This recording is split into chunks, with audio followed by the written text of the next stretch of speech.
Salut à tous, c'est Pong de la chaîne, bienvenue sur cette vidéo qui aujourd'hui va parler de cette métaphore qu'on a l'habitude d'utiliser un petit peu tous, surtout quand on a eu des expériences de vie qui ont pu nous traumatiser, où on explique à tout à chacun que on s'est créé une carapace, on s'est créé une armure, on se protège.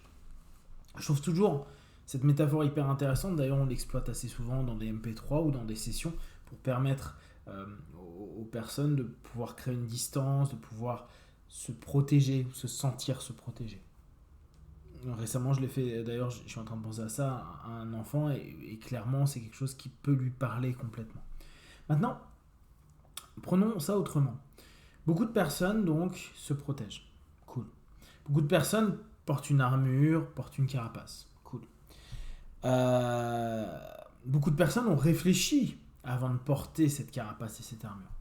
Donc, on n'est pas dans une dynamique simplement avec une idée juste tu portes une carapace, mais je vais traverser pour aller voir ce qu'il y a dans ton cœur. Non, non, c'est sciemment, les personnes se sont dit oula, le monde, ça m'a l'air un petit peu comme ça, je le sens moyen.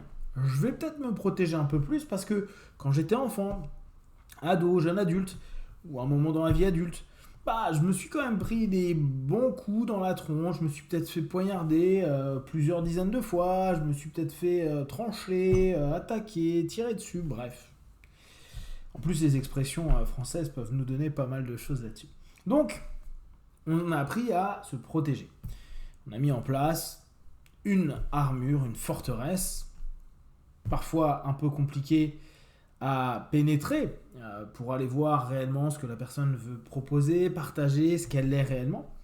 On pourrait prendre de cette armure une forme de masque, bien que je pense qu'on pourrait se dire qu'une armure n'est pas forcément un masque, mais simplement un ensemble de patterns de protection qui permettent à un moment donné de prendre une distance avec autrui, une dissociation, peut-être plus qu'un masque, une transe.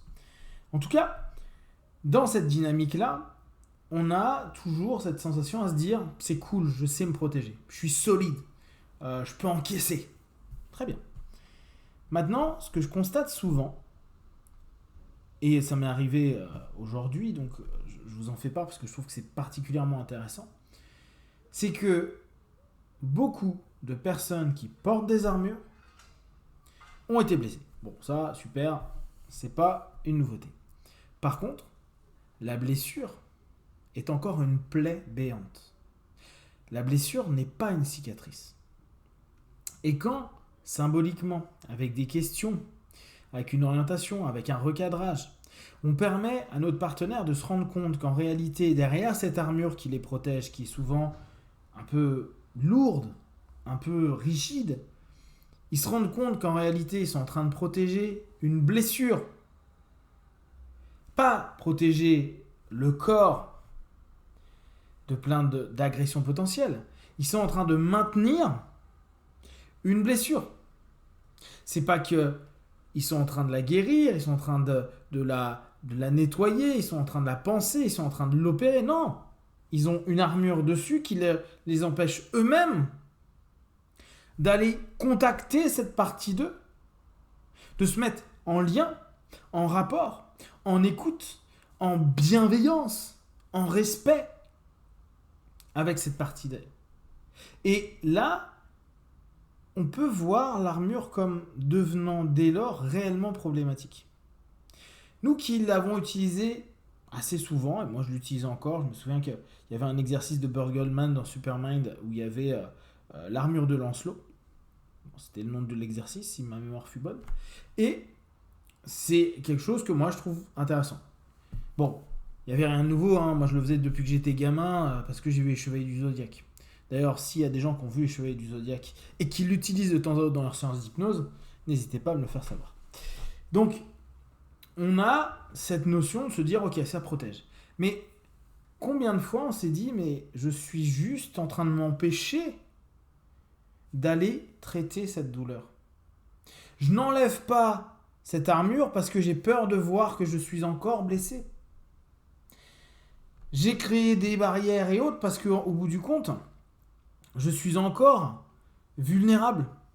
Je suis encore complètement mal. En gros, j'ai pas traité ma problématique. Et là, on pourrait revenir un petit peu sur notre idée du symptomatique. Je veux me sentir mieux par rapport à ma problématique. Et là, bien sûr, je me sens agressé, je me sens mal, je me sens blessé, mais tu l'es déjà. Donc on continue à me blesser, je te mets une armure. Comme ça, tu crées de la distance. Symptomatique. C'est si on va commencer à chercher, ouais, mais ok, mais maintenant cette armure, elle te protège, mais elle paraît pesante, elle paraît t'empêchant de te mouvoir, d'exister, d'être toi, de te connecter, de te respecter, de t'aimer, de t'apprécier. Elle t'envoie chier. Bah, dans ce cas-là, peut-être que cette armure-là, elle n'est pas si bien que ça. Donc, allez chercher au travers de vos protections à voir si, au bout du compte, vous n'êtes pas dans un déni d'une blessure. Bah non, je porte une armure, on ne peut pas me la transpercer. Bah ça se trouve, elle a été transpercée aussi. Qu'il y a des blessures. Ça se trouve, vous l'avez juste mise au moment où vous étiez blessé aussi, pour ne plus la voir. Et c'est là où vraiment le symptomatique permet de se sentir mieux. Et le psychopratique, celui qui va plus dans le fond, va aller chercher à ce moment-là, à se dire « Ok, cool, j'ai mis une protection, mais est-ce que la protection n'est pas à ce moment-là, pour le coup, et je vous avais souvent fait l'analogie, la métaphore avec le sparadrap ou le pansement qu'on va se mettre sur une coupure, et que parfois, c'est pas parce que ça se pense qu'à l'intérieur, il n'y a pas plein de choses qui déconnent, des tissus qui sont complètement coupés, tranchés, peut-être un ligament sectionné, etc., et qu'il faudrait peut-être faire quelque chose d'autre. Là, on est sur la même chose. Donc, là, ce que je vous invite à questionner, à observer, avec vous, bien sûr, et avec vos partenaires, c'est est-ce que l'ensemble du processus de défense, qui soit symbolique, avec de l'armure, des antivirus, de tout ce que vous voulez, de la protection, n'est pas, à un moment donné, en train de gangréner, de laisser se gangréner, une blessure qui est toujours ouverte, béante, non traitée, non gérée, non accueillie, non respectée, et qui tourne dans le pattern de vie du partenaire à se dire « Mais putain, j'ai l'impression que je suis happé pour mon passé constamment, pourtant je travaille sur moi. » Bah oui, mais si tu travailles sur toi et que tu as toujours une jambe cassée et que ton idée est d'avancer, ça risque d'être un peu compliqué. Mais si tu n'es pas en train d'admettre que tu as la jambe pétée, bah tu ne gères pas la chose qu'il faudrait gérer. Je suis toujours happé par ce moment de ma vie qui a été dur. Bah oui, mais c'est normal, tu es encore blessé. Ça, tu l'as pas traité.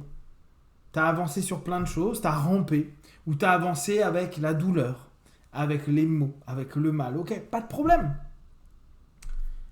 Mais peut-être que là, on arrive à saturation.